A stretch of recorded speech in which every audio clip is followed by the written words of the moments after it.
नमस्कार मेरे सभी प्यारे साथियों को। आप सभी कैसे हो? उम्मीद है कि जहाँ भी हो अच्छे हो।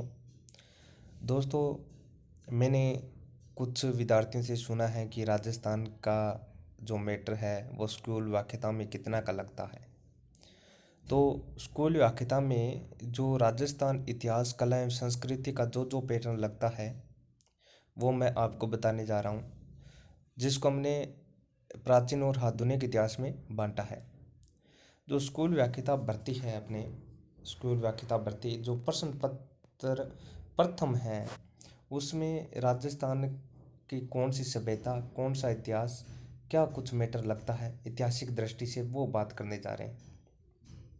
तो अपने राजस्थान के संदर्भ में देखें स्कूल व्याख्याता प्रश्न पत्र प्रथम में, तो उसमें राजस्थान सभ्यता की बात करते हैं कि राजस्थान सभ्यता का स्कूल व्याख्याता में कौन कौन सी सभ्यता अपने को पढ़नी है जो बहुत महत्वपूर्ण है, उनकी बात करने जा रहे हैं। तो इसके अंदर पहले कालीबंगा, जो अपने हनुमानगढ़ जिले में है, पीलीबंगा तहसील में आहाड़ा हो जाएगी, गणेश्वर नीम का थाना, बेराट जयपुर, ये हो जाएगी।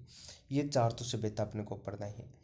लेकिन आहाड़ के अंदर अपने देखें बनास की संस्कृति, बनास वाली संस्कृति तो आहाड़ जो संस्कृति है उसके अंदर अपने को कुछ अन्य जैसे स्थल है, उत्खनन स्थल है, उनको भी पढ़ना पड़ेगा।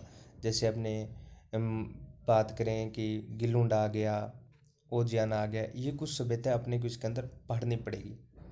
उसके बाद राजस्थान का इतिहास एवं घटना है कि राजस्थान का जो इतिहास एवं घटना है उसका पैटर्न, उसका जो सिलेबस है, उसके जो टॉपिक हैं वो कितने हमारे स्कूल व्याख्याता प्रथम प्रश्न पत्र के अंदर लगने वाला है। तो उसके अंदर बात करें तो राजस्थान का इतिहास संपूर्ण नहीं दे रखा। आपने जब तृतीय श्रेणी या फिर सेकेंड की तैयारी करते हैं उसके अंदर राजस्थान इतिहास लिखा होता है, लेकिन इसके अंदर राजस्थान इतिहास देखे उसके अंदर टॉपिक दिए गए हैं, वो ही अपने को पढ़ना है। अब इसमें गुर्जर प्रतिहार, राजस्थान इतिहास के अंदर गुर्जर प्रतिहार जो ऐतिहासिक पृष्ठभूमि रही है गुर्जर प्रतिहार की, वो हमें पढ़ना है, सिर्फ गुर्जर प्रतिहार पढ़ना है। उसके बाद चौहान, चौहान तो अपने देखें तो चौहान के ही है, जैसे अपने करते हैं सिरोही के चौहान हो गए, हाड़ा हो गए, जालोर के चौहान हो गए, कानड़ सोनगरा वाले हो गए, खिंची चौहान हो गए, अजमेर वाले चौहान हो गए, दिल्ली वाले चौहान हो गए। तो अपने को सिर्फ कौन सा पढ़ना है? अजमेर वाले चौहान। ये संपूर्ण राजस्थान इतिहास दो राजवंशों का पढ़ना है, संपूर्ण कह रहा हूँ, संपूर्ण। गुर्जर प्रतिहार और चौहान, चौहान कहाँ के? सिर्फ अजमेर के पढ़ने हैं। आगे देखो दोस्तों और कौन से इसके अंदर है।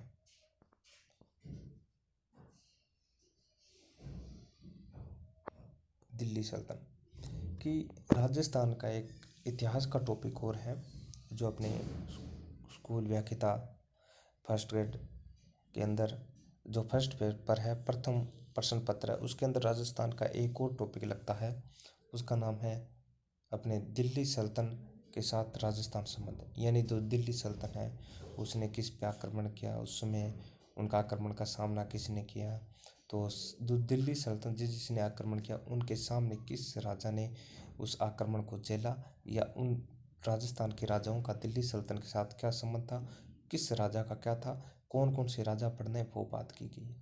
इसमें दिल्ली सल्तनत संपूर्ण नहीं पढ़ना हमें, इस दिल्ली सल्तनत के साथ जिस राजस्थान के राजाओं का, शासकों का इसके साथ संबंध था उनको पढ़ना है।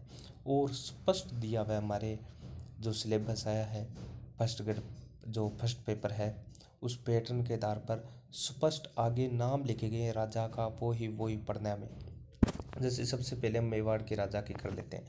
मेवाड़ के राजा के अंदर में चैत्र सिंह पढ़ना है, फिर हमें तेज सिंह पढ़ना है, फिर समर सिंह पढ़ना है, फिर राव रतन सिंह पढ़ना है। राव रतन सिंह तो आपने पढ़ रखा है। राणा सांगा पढ़ना है, राणा राणा हमीर पढ़ना है, राणा सांगा पढ़ना है, वीर नारायण पढ़ना है, अमीरदेव चौहान पढ़ना है। तो ये अपने को पढ़ना पड़ेगा। वीर नारायण और अमीरदेव चौहान हैं, ये अपने रणथंभौर शाखा के शासक थे।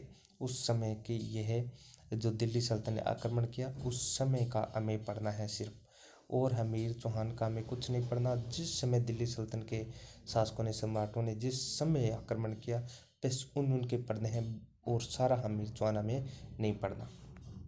अब आगे देखो दोस्तों, नागौर क्या दिया है। अब दिल्ली सल्तनत के साथ राजस्थान के साथ संबंध हो रहा है, जो अपने संबंध पढ़ेंगे।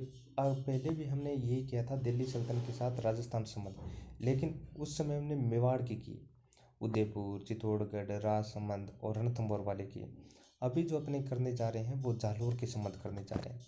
तो जालोर के संबंध देखो, उदय सिंह सोनग्राज चौहान करना है हमें, कन्नड़देव चौहान करना है। कन्नड़देव चौहान में वीरमदेव भी आपको पढ़ना पड़ेगा, सातल देव जिसे शीतल देव कहता है, बावला हमें विश्वासघाती पढ़ना पड़ेगा, बिक्का भी हमें विश्वासघाती पढ़ना पड़ेगा। बिक्का राजा नहीं है, ये बिक्का देहा है जिसने विश्वासघात किया था, उसको हमें पढ़ना है। अब तो ये तो हो गया हमारे मेन कि जो दिल्ली सल्तनत लगता है राजस्थान के संबंध में, उसमें कौन कौन से राजा हमें पढ़ने हैं। तो मैंने आपको जैत्र सिंह बताया, तेज सिंह बताया, समर सिंह बताया, राव रतन सिंह बताया, राणा हमीर बताया, राणा सांगा बताया और वीर नारायण हमीर देव चौहान, ये अपने मेवाड़ के हैं, जिसमें से वीर नारायण और हमीर देव चौहान अपने रणथंभौर के हैं। फिर मैंने जालोर के संबंध बताए दिल्ली सल्तनत के साथ, उसमें जालोर के उदय सिंह सोनग्रा और कन्नड़देव चौहान के साथ आपको वीरमदेव भी पढ़ना पड़ेगा। सातल देव जिसने अपने जालोर दुर्ग की कुंजी कहा जाता है सिवाड़ा, उसके अंदर ये द्रुपति था, यानी दुर्ग रक्षक था सातल देव, जिसे शीतल देव भी कहा जाता है, और बावला और बिक्का। अब आगे है कि ऐसा ही संबंध एक और पढ़ना है राजस्थान का मुगलों के साथ संबंध क्या है। जिस समय मुगलों के जो सम्राटों ने आक्रमण किया राजस्थान में, उस समय किस राजस्थान के शासक ने उन आक्रमणों का सामना किया, उन आक्रमणों को झेला, या फिर उन मुगलों के साथ अच्छे संबंध बनाए, बुरे संबंध बनाए, संधि की, वो सारा का सारा हमें पढ़ना पड़ेगा। और इसमें भी एक मज़ेदार बात यह है कि पूर्ण इतिहास नहीं पढ़ना मुगलों का, इसमें राजस्थान के वो ही राजवंश या वो ही शासक पढ़ने हैं जिनका मुगलों के साथ संबंध रहा, आक्रमण किया। तो अपने देखते हैं वो कौन कौन से हैं। राजस्थान का मुगल संबंध, राणा सांगा करना है। राणा सांगा का विशेष बयाना का युद्ध और खानवा का युद्ध करना है। राणा प्रताप का युद्ध करना है। राणा प्रताप के जो युद्ध है वो हल्दी घाटी करना है, कुंभलगढ़ युद्ध और दिवेर का युद्ध जो मुगलों के साथ हुआ था अकबर के समय। राणा मान सिंह अपने जो आमेर का जयपुर को उसका पढ़ना है। महाराजा राय सिंह बीकानेर वाला पढ़ना है। रावचंद्र सिंह जोधपुर वाला पढ़ना है। राणा राज सिंह मेवाड़ वाला पढ़ना है। तो राजस्थान के मुगलों के संबंध एक बार वो बता देता हूँ कि जब राणा सांगा पढ़ेंगे हम उसमें बयाना का युद्ध और हमारे खानवा का युद्ध पढ़ना पड़ेगा। दूसरा शासक बता दूं, राणा प्रताप जो युद्ध करता है हल्दी घाटी, कुंभलगढ़ युद्ध और दिवेर का युद्ध। तीसरा बता दूं राजा मान सिंह जो आमेर जयपुर का था। चौथा बता दूं महाराजा राय सिंह जो बीकानेर का था। और पांचवा रावचंद्र सेन जोधपुर का था, जिसे रावचंद्र सेन को महाराणा प्रताप का अग्रगामी कहा जाता है कि इसने सबसे पहले गुड़ला पत्ती का प्रयोग किया, छापामार पत्ती का।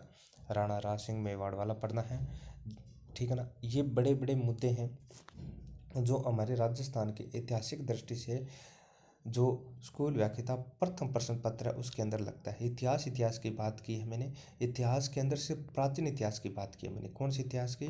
प्राचीन इतिहास की। प्राचीन इतिहास के बाद अब आपको आगे मैं बताऊंगा आधुनिक इतिहास में क्या क्या लगता है। आधुनिक इतिहास में बात करते हैं अपने, तो सीधे सी बात है कि जब अपने करते हैं आधुनिक इतिहास में, तो 1857 की क्रांति तो हमें करना ही पड़ेगा। 1857 की क्रांति करने के बाद हमें आगे प्रजामंडल करना पड़ेगा। प्रजामंडल के साथ हमें किसान आंदोलन करना पड़ेगा। किसान आंदोलन के साथ हमें जनजातीय आंदोलन करना पड़ेगा। जनजातीय आंदोलन के साथ हमें प्रजामंडल करना पड़ेगा। प्रजामंडल के बाद हमें एकीकरण करना पड़ेगा। तो इस प्रकार की पृष्ठभूमि हमें आधुनिक में देखने को मिलेगी। आधुनिक इतिहास का भी मैं वीडियो आपके सामने लेके आऊँगा, लेकिन राजस्थान का इतिहास और सभ्यता का जो वीडियो था, जो पैटर्न लगता है, वो मैंने आपको बता दिया। आपको वीडियो कैसा लगा? आप यूं ही परिवार एजुकेशन के साथ जुड़े रहें और सब्सक्राइब और लाइक शेयर जरूर करें। धन्यवाद।